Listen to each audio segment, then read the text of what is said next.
welcome here to Wake Up Call with Dan Tortora inside of the Cafe Cubal studios coming off the fast break. We appreciate you being here for a very special episode of Dolphin Dive. As you know, a piece of our multimedia marketing partnership that we have exclusively with LeMoyne College, with Dan Tortora Broadcast Media, and Wake Up Call with Dan Tortora. And here today, my very special guest is an alum of LeMoyne College, and it is my honor and my privilege to welcome Paul Galvin to the broadcast for some very special news for Central and Upstate New York, connecting right back to LeMoyne itself. With that being said, Paul, how you doing today? Very good, Dan. Glad to be on your show and happy to be announcing some news today. Yeah, and I'm very excited about what we have coming up, and we'll talk about that in just a minute. But before we get there, to go back to your decision of why LeMoyne, what this college, what they showed you, what stood out to you back then that made you ultimately believe that this is where you should go to school, and I know athletically and academically for you. Sure. So my family has always been educated by the Jesuits. I had a chance to come to Syracuse for the first time for the Empire State Games and had a great experience. And of all the schools that were recruiting me, I was interested in playing for a Catholic school. And I thought that LeMoyne offered the best education. My brother was going to Fairfield at the time. And my dad and I, in particular, really enjoyed LeMoyne and the Irish spirit up on the hill there. So that was an easy one. And looking on the heights, hindsight 2020, what can you say that education and your experiences at LeMoyne, what they've done for you?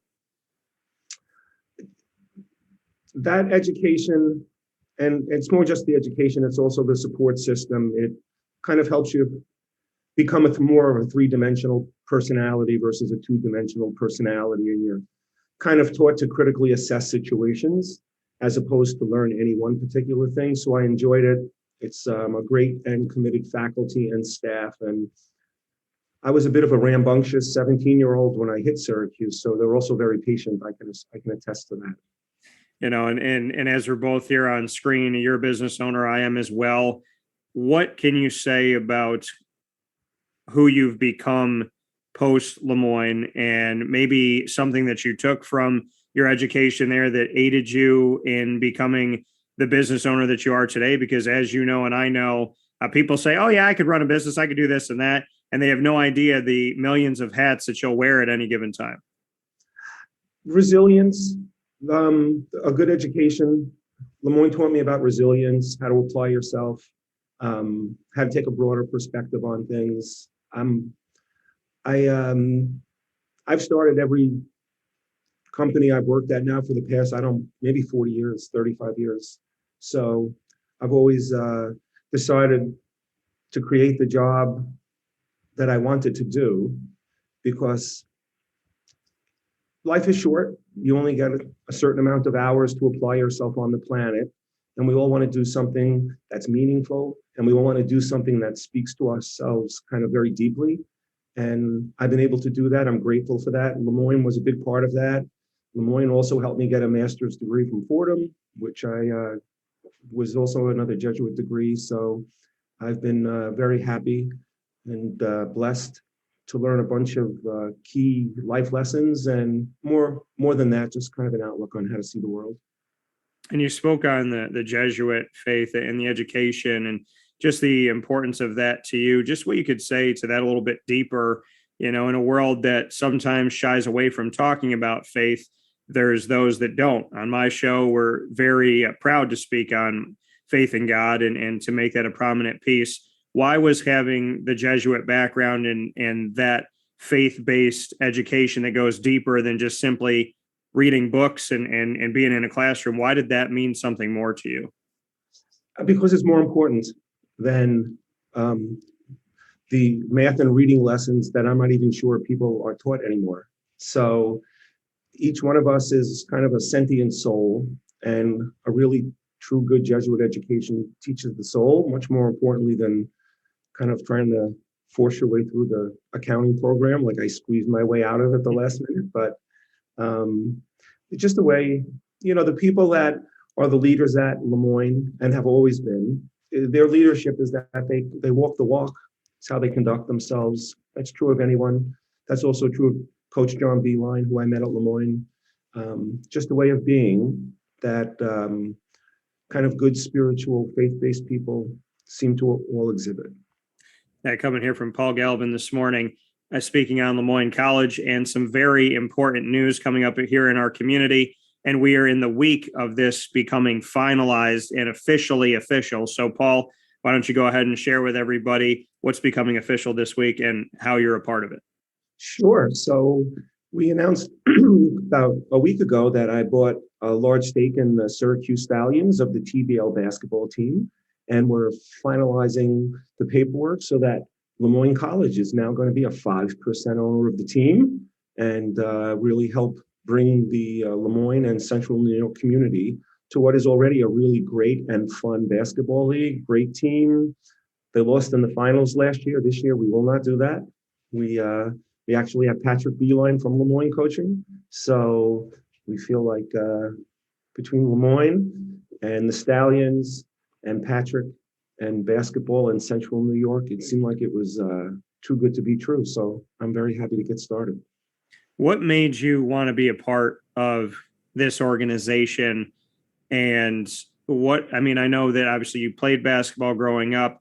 You and I have spoken off the air about how much of a fan you are, the people that you've gotten to meet, the Patrick Ewings and the Chris Mullins through your time being a fan of the Big East and all that. Your spirit when it comes to basketball has been clear to me when we've had conversations. Why the Stallions? Why this organization in this community? Why do this now? It's just right place, right time. There's no better sports fans than Central New York and Syracuse. It's a community that's had basketball at the highest level for forever. And the Stallions definitely meet a need. And we think that there's a whole market to be developed for that. We think that Syracuse can support a higher level of professional basketball in terms of affiliation. And our goal right now is to focus in on putting out a great product. We want to have a great team this season, as we did last year. We're focused in on developing the players too. These are young men that bounce around a lot, chasing their dream. No different than startup people and entrepreneurs and people that want their own businesses. This is their business. So for me, this is an opportunity to get into some ownership, but also mentorship. We're aspirational on coming up with a stadium concept, not a standalone stadium, but a multi-purpose development that could accommodate a basketball stadium of maybe about 4,000 seats. And what can you say about that piece of it? Was that a major component of you deciding to take a large stake of ownership in this team, is the fact that there is a hope of having an arena, a multi-purpose arena that could also house this basketball team? Was that a big part of the model that attracted you to this? It was a part of it. I would have done the deal and joined the Stallions even if they had their own stadium, or we're playing at an amazing gym. The Liverpool facility is unbelievable. I had a chance to tour that on my last trip. I like the idea of creating a destination in Syracuse, some kind of a development that people will go to, including some sports and performing arts and what have you. So we're slowly and methodically doing development around the country, and this will just be another market where we're applying ourselves. But it's a market that's near and dear to me, and a place that I always have warm memories from Syracuse. And my dad, rest his soul, we always had a good time up there. What has been a lasting piece of advice that your father has always kept with you? When you think about your dad, what's been top of mind when you think back on your memories? Is there a saying or a motto or something that really just stays with you? Well, he always said, if anything worth doing, you do 1,000% hard or don't do it. Those are your two flavors. But my dad was a good, unique person. He was actually in the first diaconate class in New York City in 1987 and was ordained by Cardinal Egan. And while he was a deacon, he was dying of cancer, but ministered to people that were homebound with cancer. He was just a very good and unique person. That coming from Paul Galvin here on Wake Up Call with Dan Tortora with a special announcement of taking a large portion of ownership with the Syracuse Stallions here and LeMoyne College alum and giving back to LeMoyne. bring us into, for those that don't know, to help us understand it a little bit better, for those that are watching and listening, what a 5% stake for LeMoyne means in it. What type of connection does LeMoyne have to the Stallions now? How do you work out such an opportunity, and what does it do to help the school? Well, the school is, it's really a great time for the school. It is a bit of a golden age at LeMoyne. There's just the depth of talent, and despite the pandemic, the school just continues to grow. And the Madden School of Business had an amazing ranking this year. And that's Jim Joseph, who runs the Madden School. And between Linda and James, I know that the school is in good hands. So the donation is easy to make. What it's good for the school is that there will be opportunities for their students for internships, for employment, for a way to grow this. There'll be a real estate program attached to it.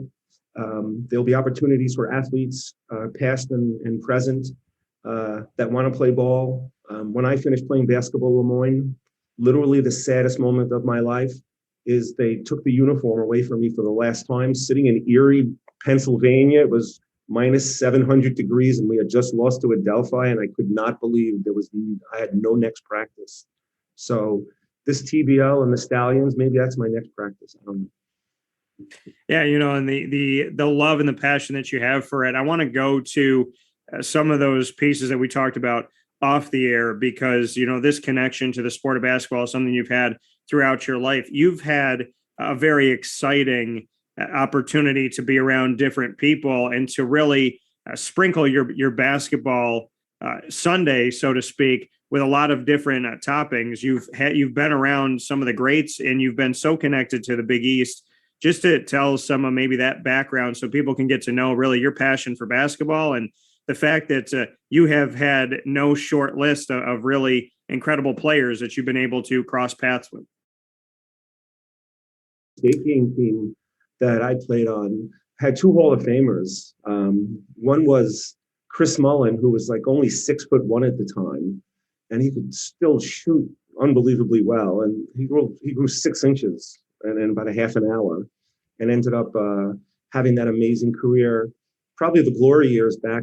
I think 3 out of 4 teams made the Final Four back in the 80s, St. John's, Villanova, Georgetown.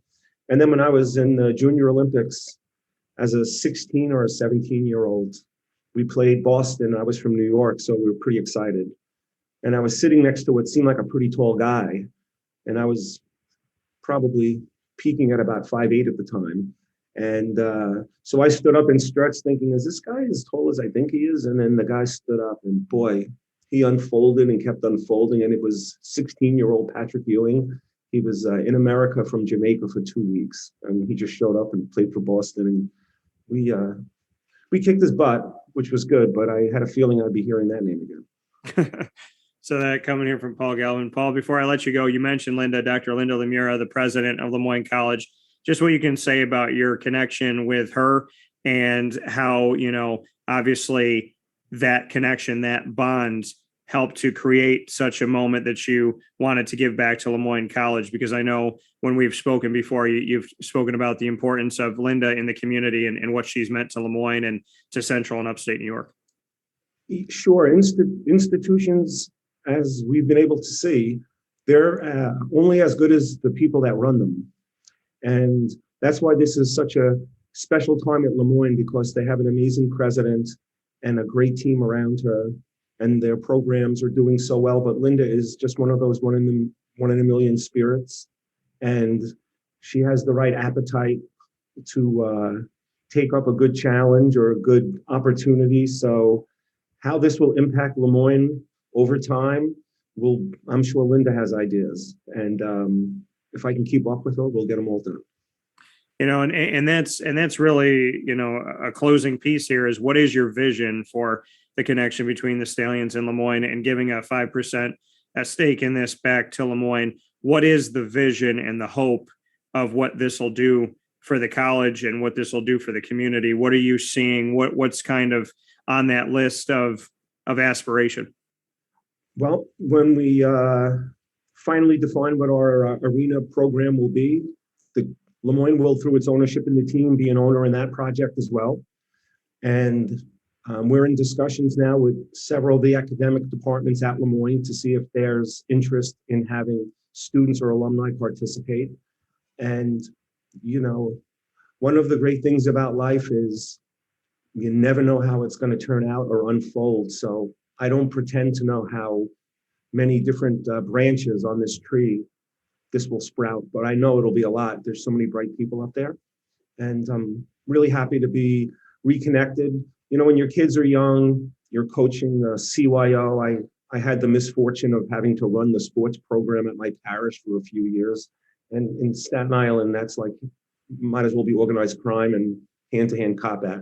So I'm never really had a chance to say so much connected or come up in the way that I may have wanted to. But now I'm in a position to be able to do so. And I'm looking forward to all the next steps, including the start of our season in about a month. And Paul, I mean, obviously you've had to have had with being in Central and Upstate New York in general, LeMoyne College and the surrounding community. This has obviously had an impact on you enough to bring you back here and connect you to the community years later. Just what that says to you about how much you care about the community and what you'd like the community to know, for those listening and watching, just why you came here once and why you're back again. Because I was treated so well the first time is why I'm coming back the second time. And a lot of nice people. There were so many nice families on basketball. You had to spend holidays or, breaks at people's homes or getting driven around. And there were so many families that, adopted me, so to speak, for a 4-year period. Too many to name. I would name some, but I would be afraid I would miss one. But they know who they are. They took good care of me. Paul Galvin here with us in a very special Dolphin Dive on the week of finalization of LeMoyne College having a piece of the Syracuse Stallions via Paul Galvin being involved now with the team in a very big way. Paul, final note here, just a word of advice, a piece of advice to people out there that are looking to chase their dreams, start their own business, that have high aspirations. You've been successful in your life in going after the things that you want and achieving the goals that you've put down on paper. So coming from you, what are some words that you'd like to share? What one person can do, another person can do. That's it. Simple as that. That coming from Paul Galvin here on Wake Up Call with Dan Tortora. Paul, thank you so much for being a part of the show. Happy to finally have you here and looking forward to having you back again soon. Good, Dan. I look forward to getting together in person. I'll see you soon. All right, take care.